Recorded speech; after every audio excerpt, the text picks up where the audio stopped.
Good morning and welcome to another episode of Tea with Z. My name is Mo Solanki, and like always, if you haven't gotten your beverage this morning, your hot beverage, whatever you want to have, or your bowl of cereal or your toast, whatever you're having, go and grab that now. And yeah, today's episode, we're going to be chatting about downtime.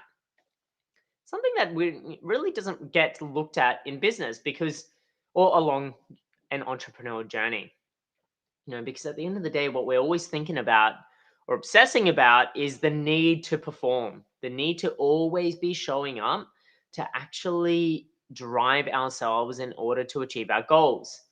So when we do look at that, when we do look at peak performance, and we've just seen the amazing Tokyo 2020 Olympic Games wrap up. When we look at, say, professional athletes,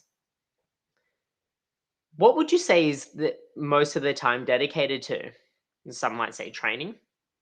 Some might say actually performing or competing. But others who would actually take note of this and look at the professional sporting world in great detail would actually look at recovery. A lot of the time spent in professional sport is actually spent in recovery. Yet when you look at the role of business and health entrepreneurship and running a business or running a team or working to better your health and well-being, we often don't focus on the need to recover. And the reason why I'm sort of discussing this today and bringing this up is yesterday was International Lazy Day. Now, the word lazy to me and to some others might not seem like the appropriate word to describe the intention of the day. The intention of the day is to really disconnect and to really remove ourselves from our normal day-to-day situations that we might find ourselves in, and to actually plan out elements of recovery, and also to focus on the need to recover. And when we're undertaking our business journey, when we're going on our health entrepreneurial journey and looking at the need to recover, we often park it to the side.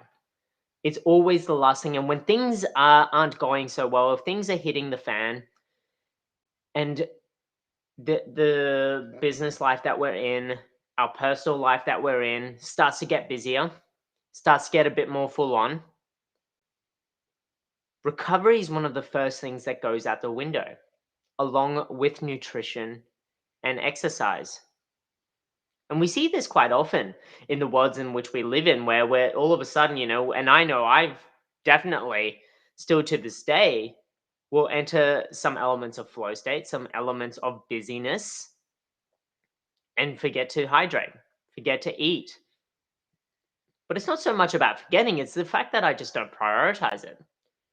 And the impacts of my performance are quite substantial, not just on that day, but actually on the days following, because it takes a lot longer to recover from dehydration than just smashing some water in that same day. When we look at the need to recover in our professional lives, what emphasis are we playing on that?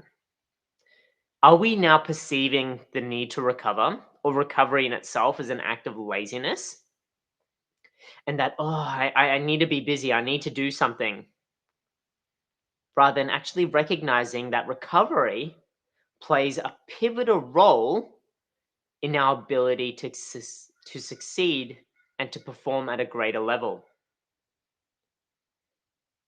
And when it comes down to the art of recovery, we talk about grit, we talk about determination, we talk about resilience in a lot of the episodes of Tea with C, but a lot of, I guess, what we talk about in running a business along our health entrepreneurial journey, the need to perform, the need to persevere, the need to have grit, the need to have resilience. Now, we talk about that from a performance perspective, from a point of achieving goals and working hard and striving to be our best. Now, when you look on the other end of the scale and we educating our patients, for example, who might want to lose weight and who have trouble prioritizing forms of exercise, trouble prioritizing forms of good nutrition. And they tell us, and I've heard about it firsthand, that they can sit in front of the TV or on the couch the whole day. And for some, that would be incredibly difficult. And so they actually, to their credit, have the grit, persistence, and determination to actually be able to sit on the couch and do nothing all day. And so, on the other side of that coin, we ourselves as health entrepreneurs need to have the grit, resilience, and determination to actually afford ourselves the ability to award ourselves some elements of downtime and to actually prioritize elements of recovery in our day-to-day routines that actually allow us to perform better once we've actually recovered. And it comes down to the simple things of even sleep. We look at sleep, and there's so much evidence and so much information about the role that sleep plays on our ability to perform. And yet, so often we sacrifice it. So often we sacrifice our sleep in order to try to stay busy. And so when we look at just recovery in general doesn't mean that you have to take out a whole day. It is, what does your recovery look like when you get home from work? What does your recovery look like when you even finish work? Are you going to the gym? Are you then performing strenuous exercise? Or are you doing something that is actually then contributing to a state of rehabilitation and rest? And these are all elements that we just need to start to consider. Is that if we aren't affording ourselves the time to prioritize recovery, then what's the consequence of not doing that? What is the consequence of us not prioritizing recovery and downtime? And it's simple. It's burnout. It's fatigue. It's resentment to what we love and do each and every day as part of our normal work. And a lot of it comes down to a lack of recovery. It's our strains on our mental health. It's our actual impacts on our health as a whole. We've spoken before in other episodes of Tea with Z about the impacts of stress and the cortisol levels that get increased in our body and the long-term detrimental effects on our overall health and well-being as a result of that. So my question to you is what does your downtime look like? Do you perceive it as an element of laziness, or do you perceive recovery as an essential ingredient in order to hit peak performance?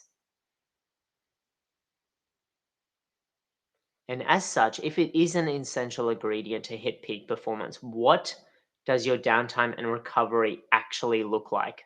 What are you doing? Are you just sitting in front of Netflix? Is that your downtime?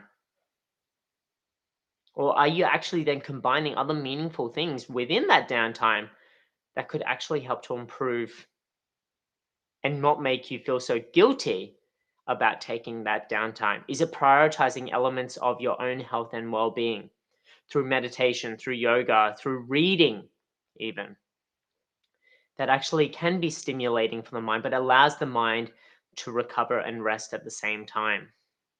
What do you find enjoyable? What do you find enjoyable to do that gives you an element of recovery? Is it connecting with nature? Is it going for a bushwalk? Is it earthing ourselves and grounding ourselves? Is it staying away from technology? Is it not engaging with our mobile devices so often and frequently? Is it not checking our emails every 5 minutes? What does it look like to you? So that's my question for you today, and to just food for thought to have a think about your downtime. And is it a perception that you have of laziness, or is it the essential ingredient to peak performance? So, like always, big shout out to the Limitless Network. This is a place to aid in that recovery. This is a place to facilitate what your downtime looks like and to actually use it as a resource to gain ideas. If you have questions, if you have queries about what downtime looks like to others, this is a community to ask those questions.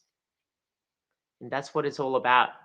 It's about a community of like minded health entrepreneurs in any way, shape, or form looking to grow their own health and well being and empower others to do the same, whether or not in business, where the ultimate rewards of profit, whether or not it's in our personal lives, where the ultimate rewards is the satisfaction knowing that we've helped others along their own health journey and we've shared our knowledge along the way. So, Limitless Network, big shout out to it. If you'd like to join, costs you nothing. Takes literally 10 seconds to join this group. So feel free, jump on there. But other than that, that's it from me today. It's been a pleasure joining you on another episode of Tea with C. I look forward to catching up with you tomorrow. Stay safe, stay well, and have a great day. See you then, and thanks for watching. Bye.